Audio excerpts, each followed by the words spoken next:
जय भीम जय शिवराय मित्रांनो, सातारकर संदेश या यूट्यूब चॅनलवर आपलं सर्वांचं मनपूर्वक सहर्ष स्वागत.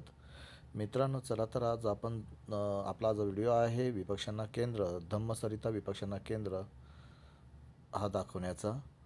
विपक्षणा कशासाठी केली जाते तर चित्ताची एकाग्रता, आपलं मन हे खूप भटकत असतं, त्यामुळे ह्या मनाला कंट्रोल करण्यासाठी विपक्षणा केली जाते.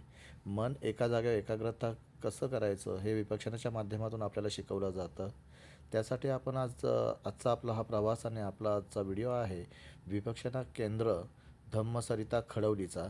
तर मित्रांनो, पूर्ण हा व्हिडिओमध्ये राहा, मध्ये स्किप करू नका, कारण आपल्याला पूर्ण व्हिडिओ दाखवण्याचा मी प्रयत्न करतो.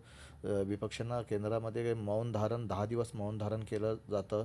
त्या 10 दिवसानंतर बाहेर येतात तेव्हा तुमचं मन खूप शांत होतं. तर बघूया आता, चला मित्रांनो, आपण जाऊया खडवलीला. आणि ह्या चित्ताची जेव्हा एकाग्रता करून जेव्हा तुम्ही बाहेर येता ना, तर तुमच्या चेहऱ्यावरचं तेज जे असतं ना खूप वेगळं असतं, कारण तुम्ही प्रत्येक क्रोधामध्ये. आता आपण रिक्षातून उतरलो आहे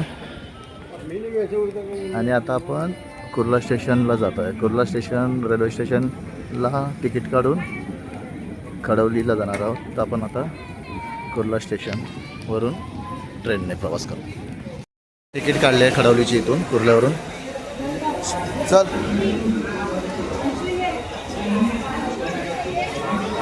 आता ट्रेनचा प्रवास. इकडचं बंद आहे, मग आपण त्या तिकडून प्रवाशांच्या होणाऱ्या गैरसोयीबद्दल आम्ही दिली आहे. नमस्कार. कुर्ल्याला आता आपल्याला किती 5 नंबर प्लॅटफॉर्मवर जायचं आहे. 5 नंबर प्लॅटफॉर्मवरून फास्ट ट्रेन पकडणार आपण, कसारा, टिटवाळा किंवा आसनगाव. मग ती फास्ट ट्रेनने आपण खडवलीला उतरू. 5 नंबर प्लॅटफॉर्म आता सध्या बदलापूर लागले.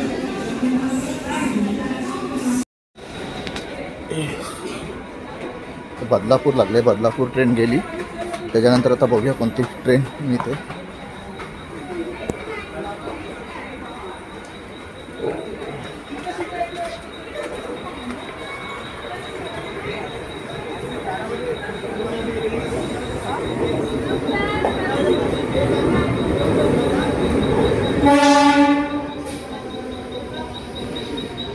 ही अंबरनाथ ट्रेन आहे.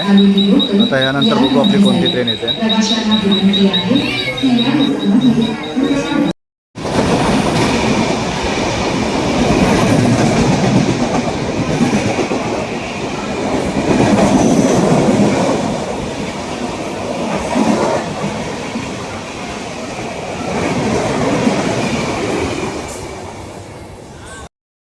Keep away from the edge of platform number 2. Fast train is passing. Do not cross the railway.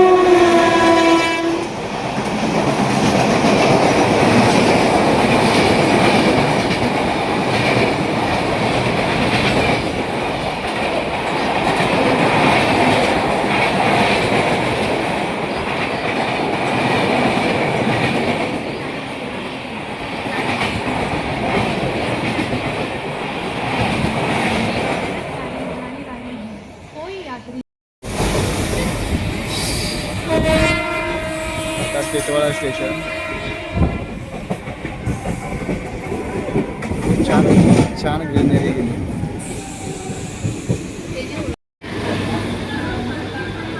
Titwala station आणि टिटवाळाच्या पुढचं स्टेशन खडवली.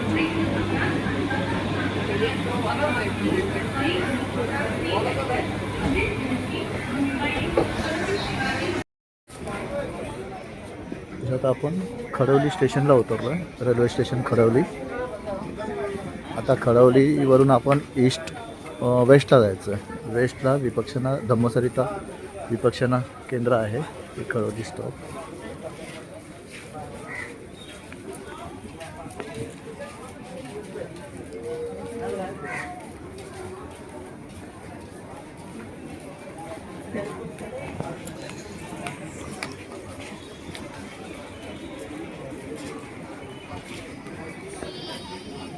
हे खडवली. आता आपण खडवलीला उतरलो आणि तिथून रिक्षा केली.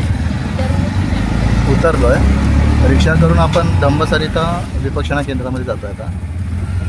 उशीर झाला आहे, 2 वाजेपर्यंत एंट्री आहे तशी.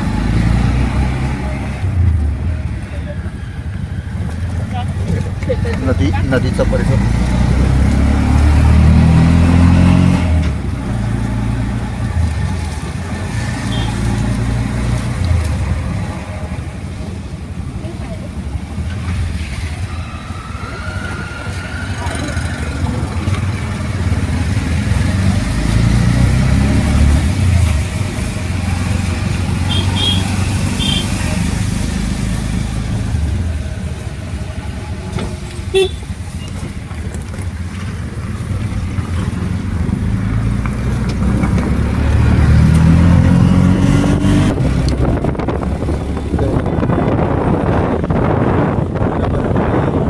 पाणी भरलेलं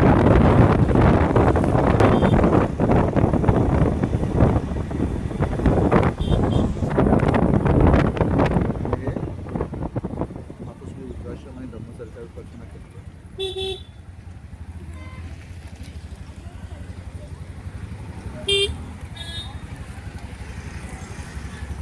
हा धम्मसरिता विपक्षणा केंद्राचा गेट आणि त्याच्या लागूनच त्याच्या बाजूला ना खूप मोठी नदी आहे. ही नदीचं तुम्हाला दृश्य दाखवतो. नदीला उन्हाळ्यामध्ये म्हणजे मी गेल्या वेळेस पण आलो ना, त्यावेळेस खूप पाणी आटलं होतं. आता पाण्याला भरती आहे इकडे, म्हणजे भरलेलं आहे पाणी नदीचं, म्हणजे बऱ्यापैकी पाऊस आलेला आहे. या नदीच्या किनारी विपक्षणा केंद्र आहे. खूप शांत वातावरणामध्ये. नेहा पूल आहे. बघ किती छान असं वातावरण आहे. खूप छान वातावरण. आता आपण आतमध्ये एंट्री करतोय विपक्षणा केंद्रामध्ये. हे काउंट चौकशीसाठी आहे. हे बघा, हे अशा प्रकारे विपक्षणा केंद्रामध्ये अशा प्रकारे दिवाळांवर रंगोटी केलेली आहे. अशा प्रकारे आणि इथे सरळ गेलो तर सरळ आपल्याला इथे वृद्धाश्रम आहे. वृद्धाश्रमासाठी आहे आणि इथे बऱ्याच मातोश्री वृद्धाश्रम आहे या ठिकाणी.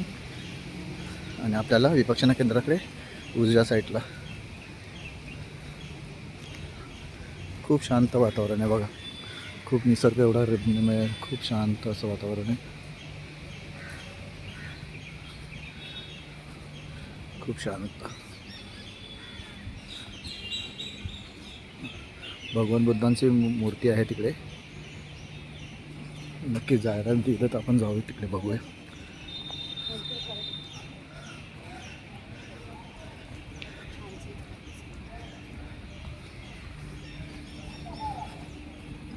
बरेचसे लोक आलेले आहेत.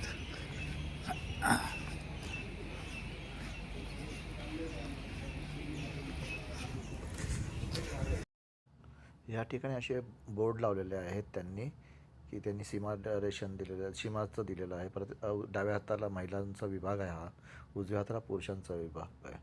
चला तर आपण पुरुष साधकांचा विभाग बघूया. हे जे रस्ता आहे, ह्या इथे तुम्ही आत्यात चालू शकता. जेव्हा आपल्याला 10 मिनिटाचा ब्रेक मिळतो ना, किंवा जेव्हा आपण तपोभूमीत मौन धारण केल्यानंतर आपली साधना चालू होते, तेव्हा साधना चालू झाल्याच्या नंतर प्रत्येक 1 तासाने 2 तासाने असे मध्ये 10 मिनिटाचा ब्रेक देतात. तर 10 मिनिटाच्या ब्रेकमध्ये तुम्ही हे चालू शकता. ह्या सीमा दिलेल्या आहे त्याच्या आतमध्येच चालायचं आहे. आणि ही आपली आहे तपोभूमी, म्हणजे धम्म हॉल. ह्या धम्म हॉलला तपोभूमी बोलतात. ह्या धम्म हॉलमध्ये आपण साधना करायची असते. आणि हा आता चला तर आपण दाखवतो मी तुम्हाला साधकांसाठी जे राहण्यासाठी व्यवस्था आहे ती दाखवण्याचा प्रयत्न करतो. या अशा बऱ्यापैकी म्हणजे चांगलं सुविधा दिलेल्या आहेत त्यांनी. आणि हे सर्व काही आपल्याला फ्रीमध्ये आहे. तरी जास्तीत जास्त साधकांनी या ठिकाणी आपलं धम्मदान देऊन त्यांना हे केलं पाहिजे. हे बघा, हे प्रत्येक विभाग आहेत. आता हा ते वरती डी विभाग आहे, त्यानंतर ए बी सी असे विभाग आहेत. आणि ह्या लाईनीमध्ये एका रूममध्ये एकच साधक राहू शकतो असे पण आहेत.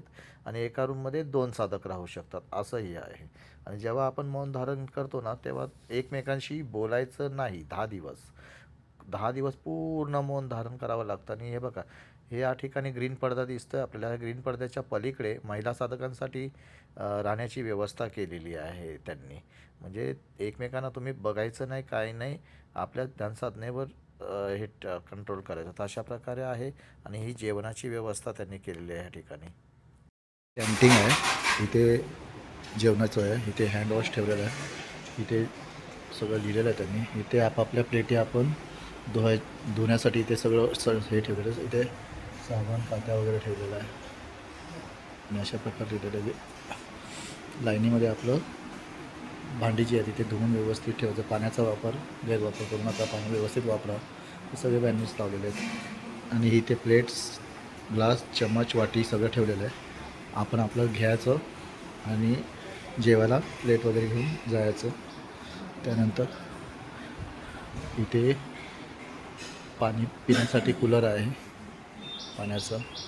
गरम पाण्यासाठी देखील त्यात मशीन लावलेलं आहे. ॲक्वागार्ड आहे बऱ्यापैकी. इथे गरम पाण्याचं हॉट वॉटरचं एक टेबलावर पण ठेवलं जातं. इथे लिहिलेलं आहे भोजनालय. इथे टाईम टेबल लिहिलेला आहे. तर अशा प्रकारे हा टाईम टेबल आहे.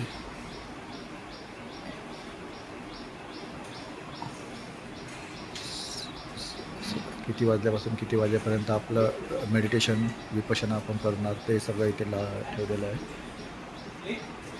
त्याच्यानंतर इथे जेवणाचा हा हॉल आहे. पुरुषांचा वेगळा आणि महिलांचा वेगळा आहे. तर इथे असे प्रत्येकाला बसण्यासाठी सीट बनवलेले आहेत. जसा माझा रूम नंबर ए असेल तर A1 आहे, A2 रूम नंबर, A3 म्हणजे आपली जी जागा असेल, आपला रूम नंबर असेल त्या रूम नंबरच्याच जागेवर आपण बसायचं, दुसऱ्या जागेवर बसायचं नाही. आणि अशा प्रकारे भात, डाळ आणि भाजी जे आपल्याला पोषक असा आहार ह्या ठिकाणी चांगल्यापैकी दिलं जातं. आणि इथे शांतता ठेवा. जेव्हा विपक्षणा चालू होते आपलं मौन धारण करतो आपण, त्यानंतर आपण शांतता ठेवायची आहे. अशा प्रकारे आपल्या टेबलावर आपल्या जागेवर आपण बसायचं बऱ्यापैकी. आणि ह्या इथून महिलांचं लेडीज सेक्शन आहे, महिलांसाठी आहे दुसऱ्या साईडला. आणि ते पुरुषांसाठी. हे चप्पलांसाठी इकडे रॅक आहे.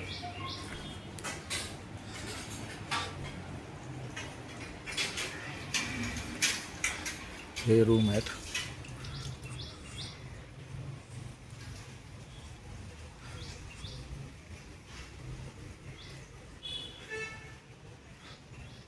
असे बऱ्यापैकी एकाला एक रूम,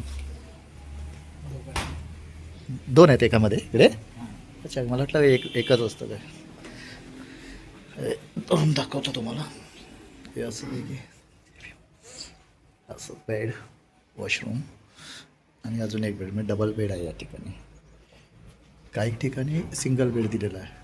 सिंगल काय म्हटलं? नाही, या साईडला सिंगल असतो ना. तर मी गेल्या वर्षी केला तर तिकडे सिंगल होता. हां, सिंगल पण मिळतो आपल्याला, वरती पण डबल आहेत. तशापैकी आहे. एवढी शांतता असते ना. सकाळी 4 वाजल्यापासून आपली विपक्षणासाठी आपण जातो ते संध्याकाळी रात्री 9 वाजेपर्यंत. 10 मिनटाचा मध्ये ब्रेक असतो, 10-15 मिनटाचा. त्याच्यानंतर लंच ब्रेक असतो, टी ब्रेक असतो. आणि सकाळी 11, हे बघा इकडे लिहिलेलं आहे, लंच टाईम आहे जो आपला सकाळी 11 ते 11:45 आहे. म्हणजे 11:45च्या आत लंच करायचं आहे. त्यानंतर संध्याकाळी काहीच नाही, डायरेक्ट 5 ते 5:30 स्नॅक्स आणि टी ब्रेक होतो. स्नॅक्समध्ये आपल्याला कुरमुरे, चहा दिला जातो.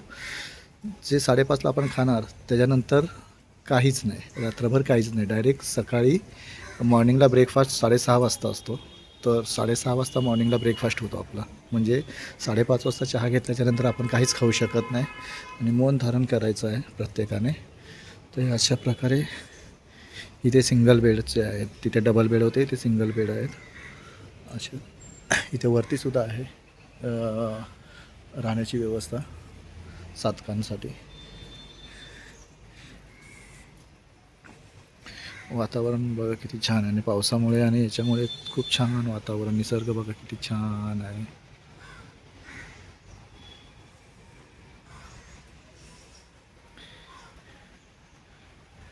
बऱ्यापैकी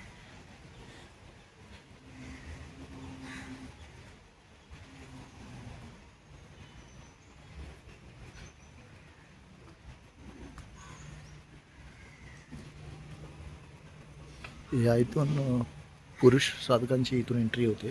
पुरुष साधक असतात त्यांची एंट्री ह्या इथून आहे, ह्या दरवाजातून. महिलांची एंट्री त्या साईडून होते, लेडीज लोकांची. आणि ह्या इथे आपल्याला रोज डेली आपलं जे सेक्शन होणार आहे त्याचा पूर्ण चार्ट इथे लावलेला असतो.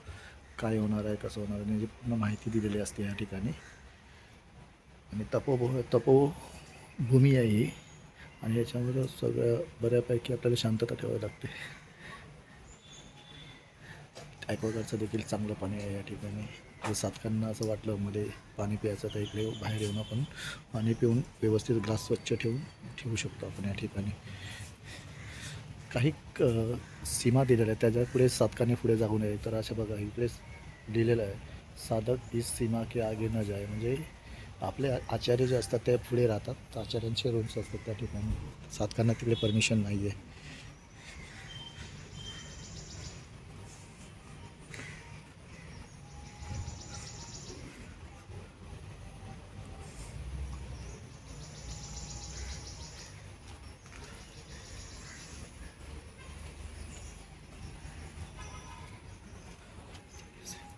प्रत्येक ठिकाणी असे बोर्ड लावले जिथे साधकाने जायचं नाही. तर ह्याच्या सीमेच्या पलीकडे साधक जाऊ शकत नाही, कारण त्याने जे धारण केलेलं असतं 10 दिवसाचं, त्याने परिव्राज्या घेतलेली असते, ती परिव्राज्याचं हे उल्लंघन होतं. म्हणून त्याने ह्यांनी ज्या सीमा दिलेल्या त्या सीमाच्या पलीकडे आपण जायचं नाही साधकाने. आणि इथे सगळ्यांचे सेक्शन, वेगवेगळे सेक्शन दिले आहेत. पुरुषांसाठी या साईडला दिलेलं राईटला, महिलांसाठी लेफ्टने जायचं. आणि इथे आपले फॉर्म भरतो आपण सगळे. अशा प्रकारे आपण जे साधक लोक आपण विपक्षांसाठी जे फॉर्म भरतो ना, ते फॉर्म इथे व्हेरिफिकेशन होतात, चेकिंग करतात. आणि आपल्याला काही आजार आहे काही सगळी विचारणा वगैरे करतात. आणि इकडे आपल्याला रूम नंबर दिला जातो. आणि या काउंटरवर आपले मोबाईल, काही आपल्याकडे वस्तू असतील, पैसे, पॉकेट, ते हे इकडे जमा करायचे असतात. अशा प्रकारे. चला तर मित्रांनो, कसा वाटला व्हिडिओ हे मला कमेंटमध्ये नक्कीच सांगा. धन्यवाद. थँक्यू.